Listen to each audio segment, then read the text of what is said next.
First question participatory notes यानी कि P notes के बारे में है। दो स्टेटमेंट दी हुई है, आपको करेक्ट बताना है सही कौन सी है। पहली कह रही है जो पी नोट्स होते हैं ये देखो फॉरेन पोर्टफोलियो इन्वेस्टर इशू करता है, इनको एफपीआई इशू करते हैं ओवरसीज इन्वेस्टर को। ओवरसीज इन्वेस्टर का मतलब बाहर से विदेश से कोई हमारे यहाँ शेयर मार्केट में इन्वेस्ट करना चाहता है तो एफपीआई इन्हें इशू करती है पी नोट्स। ये क्या है, जो स्टॉक में रजिस्टर नहीं होते, जो सेबी होती है सेबी के पास ये रजिस्टर नहीं होते पी नोट्स। नेक्स्ट कह रहा है कि जो पी नोट्स हैं ये इनका एफपीआई इन्वेस्टमेंट के अंडर मैक्सिमम शेयर है।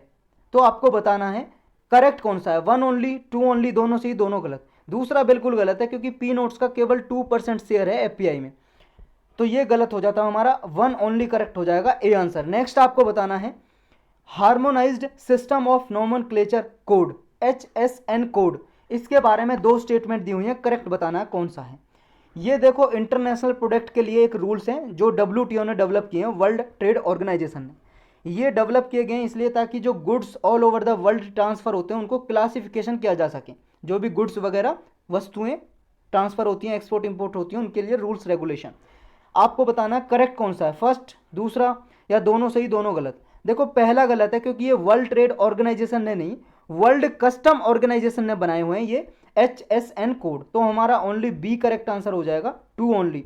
नेक्स्ट आपको बताना है कि जो दो स्टेटमेंट दी हुई हैं आपको इसमें से करेक्ट बताना है कौन सा है। अगर देखो जियोमैग्नेटिक रिवर्सल हो गया, जियोमैग्नेटिक का मतलब जो अर्थ है उसमें देखो हमारा एक ज्योग्राफिकल एक्सिस है, एक मैग्नेटिक एक्सिस है, तो जो ज्योग्राफिकल एक्सिस है उसको ना काउंट करें, मतलब जियोमैग्नेटिक रिवर्सल हो जाए, जो मैग्नेटिक एक्सिस है जो अर्थ का वो रिवर्स हो जाए। जैसे मान लो अगर नॉर्थ यहाँ पे, साउथ यहाँ पे, तो साउथ यहाँ पे, नॉर्थ यहाँ पे, ऐसे रिवर्स हो जाए, तो इससे क्या होगा, जो एनिमल्स हैं वो क्या है नेविगेशन में वो डायरेक्शन पता नहीं लगा पाएंगे। जैसे मान लो एनिमल जा रहे हैं तो डायरेक्शन पता नहीं लगा पाएंगे। सी टर्टल हुआ, टर्टल मतलब कछुआ हुआ, कुछ भी कोई एनिमल हुआ, वो कंफ्यूज हो जाएंगे डायरेक्शन से। नेक्स्ट क्या प्रभाव पड़ेगा, टेम्परेचर इंक्रीज हो जाएगा और क्लाइमेट में चेंज की वजह से, और इसकी वजह से जो जेनेटिक डाइवर्सिटी है सी टर्टल की, समुद्र के कछुओं की, वो जेनेटिक डाइवर्सिटी भी चेंज हो सकती है, खतरा हो सकता है उसको भी।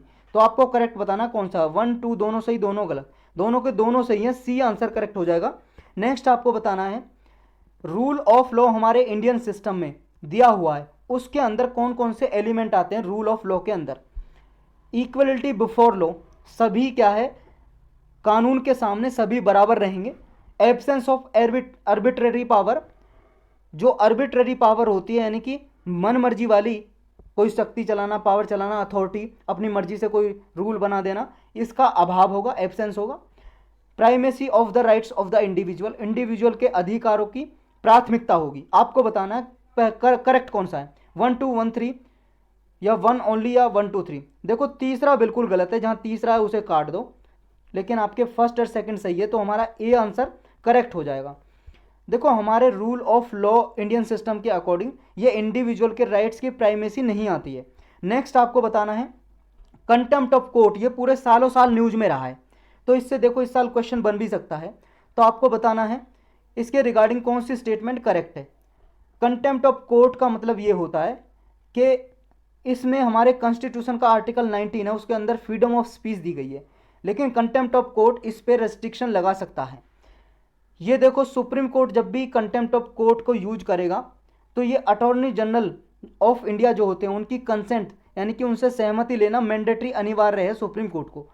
फर्स्ट सेकंड सही, दूसरा सही है, मतलब दोनों सही है दोनों गलत।